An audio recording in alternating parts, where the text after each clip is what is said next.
Hey everyone, welcome back to the channel. So last time we were in the shop and I had this vehicle behind me, you saw me upgrading the low beam headlights and the fog lights from old school halogens to LED lighting that were provided to us by Auto One LED lights.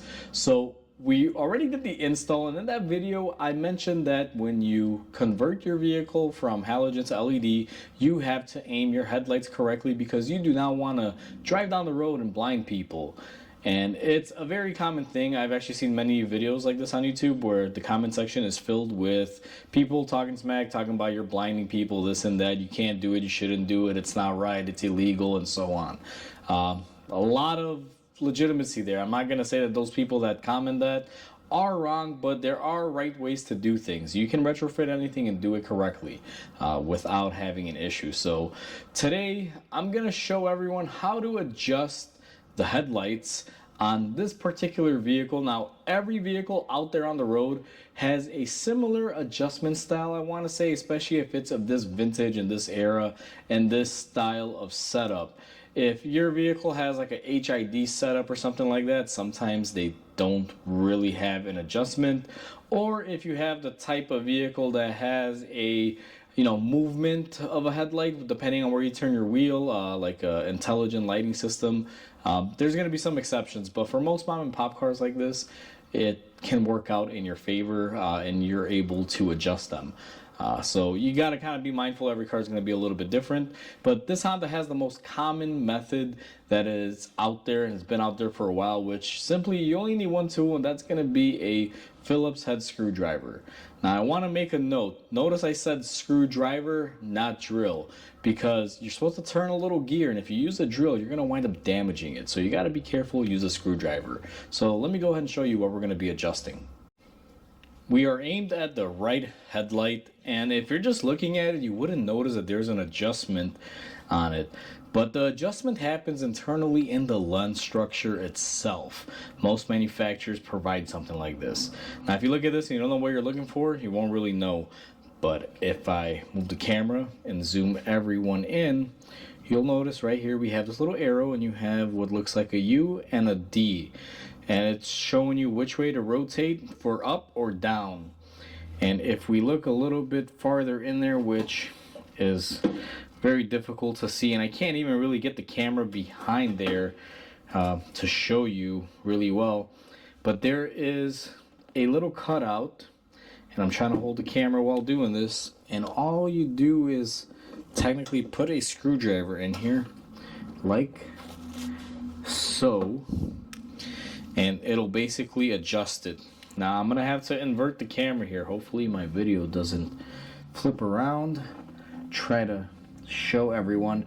You see where my screwdriver is and that little gear right there? That's what we're gonna be turning to adjust it. For those of you that can't really see it, you can see where my screwdriver is, and we just kind of went out of place. So that's what we're gonna be using to adjust our headlight.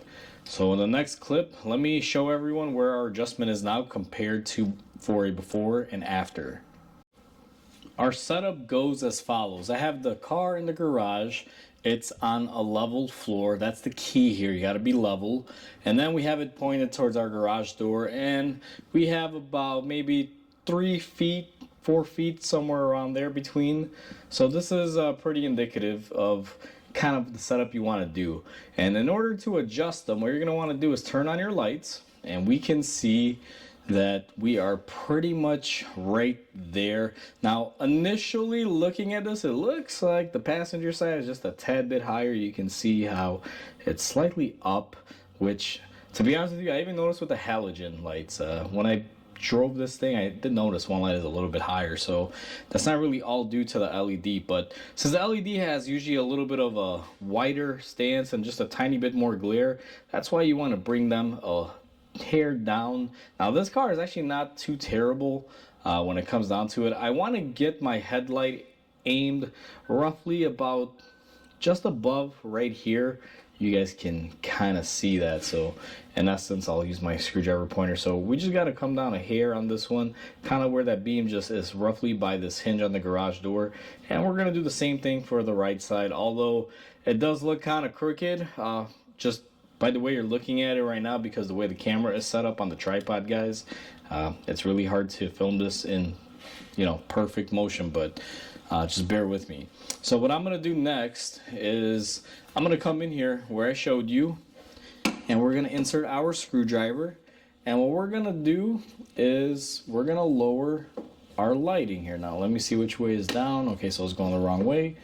Now, I don't know how well the camera is going to pick that up, but you guys can see that we are significantly bringing it down. So let me see how right that looks on the camera, because in person it looks like we're there, and yep, that's where it looks like. You can see where the bottom of the beam where the light is starting to hit right there. Now we also got to do the same for this side, but this side doesn't need a whole lot, and I'm gonna have to stand in front of this one, unfortunately. Let me see if I can get out of your guys' way.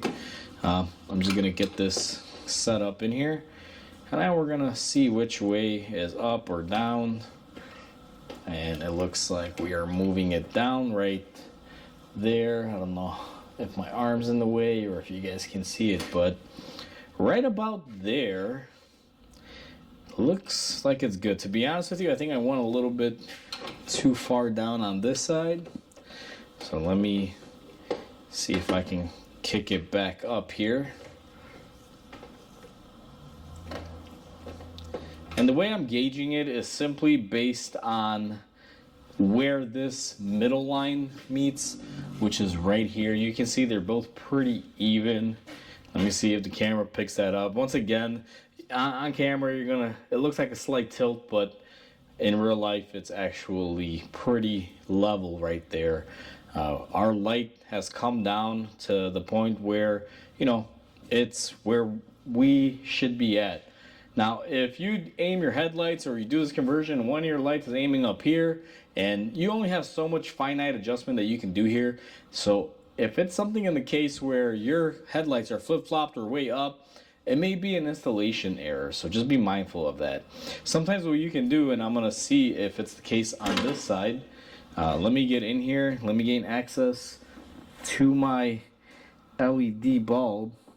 See if we can't correct a little bit of this by just twisting the bulb in its beam pattern, just like so. And it looks like we took a little bit of glare out of there, and the way that I did that was just by positioning the bulb inside the housing, kind of moving it around. Now I'm fairly happy with this. You can see the beam pattern is all there. Our fog lights is the bottom portion there that you see. Those are actually aimed correctly. I did those off camera because I can't really film them with me doing it on my back.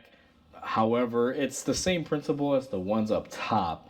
It's not really that difficult. It's just a little adjustment screw that you turn. So what you want to do is just do something like this. Now, depending on your state, and I'm going to go ahead and come back around here, you may have certain laws where you can only project up to certain amounts of feet, and depending on how you adjust them, you can kind of deal with that scenario. So the minimal rule is the lower you aim them, the worse visibility you're going to get. Now, you don't want to aim these things to the ground, but you necessarily don't want to aim them all the way up to the sky either. Main reason being, this right here is the height of where, let's say, a deck lid of a Honda Civic or Honda Accord would be, kind of right underneath the window line. That's roughly where you want to be in adjusting them, because any higher and then you're beaming it directly through the back window and you're blinding people or you're hitting their rear view mirrors. So that's usually the general guideline. For most cars, the rear view mirror is going to be about here, and we are certainly well below that threshold, but we're not so far down to the point where we can only beam our light about 2 feet in front of us. So you got to be careful how you adjust it. And I'm not the foremost expert on this either. I don't do this all day, every day, swapping out headlights and adjusting them. So take what I say with a grain of salt. There may be a little bit more to it, but this is kind of the rudimentary way that I was taught to do it. Of course, you can get ADAS and all these like little graphs that you can aim your headlights on to get true adjustments, but we're talking about an '07 Honda here, guys. We're not trying to get super technical with it. Plus, I don't even think ADAS supports this vehicle. It's more for calibrating collision sensors and things of that nature, but headlights are a part of that nowadays on modern cars, but this car is exempt from all of that. So I'm fairly happy with that. What I'm going to do now is just kind of turn them on, or turn them off I should say, and then turn them on and give everyone a reference. We're going to go ahead and take off our fog lights as well. You guys can see that it's a nice beam pattern, not too high, not too low. Really happy with it. And then our fog lights are exactly where they need to be, and they're nice and wide. I don't know if you guys can get an idea, but look at that beam pattern on the fog lights. I mean, it's a wide pattern. I like it. It goes from one side of the wall to the other. Very, very nice. That's basically the setup on how to adjust these. Pretty simple, pretty easy. Once again, be very careful. Use a screwdriver, not a drill. I've worked at places where, you know, mechanics and even body people that do body work have gone in there and make adjustments with a drill, only to find out that that little gear that you're turning on the little plastic shaft that's inside of the headlight housing can't take too much torque, and it winds up breaking, and then, well, you get no adjustment. You wind up replacing the whole housing, which, you know, involves a little bit of money and quite a bit of work. So don't do that to yourself. Trust me. You've been warned. Use a screwdriver. It's really simple. These don't need to turn a lot. You don't need torque. You don't need a lot of power. If you can't turn it 4 turns to aim your headlights up or down, you probably shouldn't be doing the job. Just take it in, pay someone to do it for you. So it's as simple as that. I know there's still going to be a lot of you that are going to go in the comments and probably say, Mike, that's not proper. It's this, it's that. My goal, the way I do this, again, I'm not a professor of lighting. I'm just an average day person, just like everyone out there, and I'm in the profession of being a mechanic, and I have a lot of know-how, and, you know, I've been working on cars my whole life.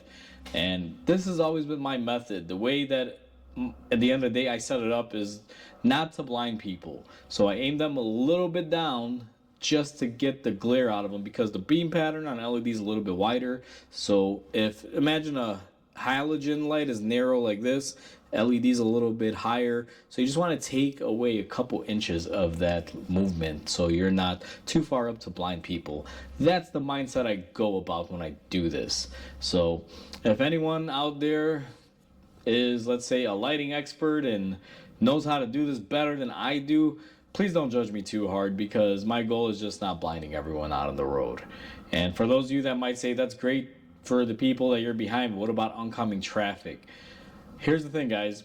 It's not a major blur as far as these headlights go. The light output is not a major blur because I have oriented the bulbs correctly, which there's no way I could ever show anyone that you literally need a headlight housing that's, you know, gutted out to remove the outside lens so you can see exactly. But there's a certain way to clock your LED, and you kind of saw it towards the end of the video when I was messing with the right side. Depending on where you turn it and where you lock it, you can do finite adjustments for glare. And some LED companies even give you a collar that you can unscrew and actually reposition the bulb any way 360 that you'd like to get the least amount of glare. These do have it. I did set them up prior to putting it in there. But at the end of the day, it may be different for every different vehicle application. But on these, it was literally almost right there. Just finite adjustment. You can see I just did it with my hand. It was actually really simple. So at the end of the day, that's how you can adjust your headlights when you do this. And this is not just for LEDs. Even if, let's say, you replace your headlight housings and you're still running halogen lights, or you convert it to LED but you replace the housing, you can make adjustments as well in that scenario. And this works on multiple vehicles, guys, not just this Honda. If you have this style headlight setup, it'll work for you. So not to make this video any longer, I'll leave it at that. I look forward to reading the comments on this one. I'm sure someone or many are going to have quite a bit of things to say, but at the end of the day, I look forward to reading all of them. So like always, comment, like, and subscribe because it helps the channel grow. I hope everyone has a wonderful day, and I'll catch you on the next video.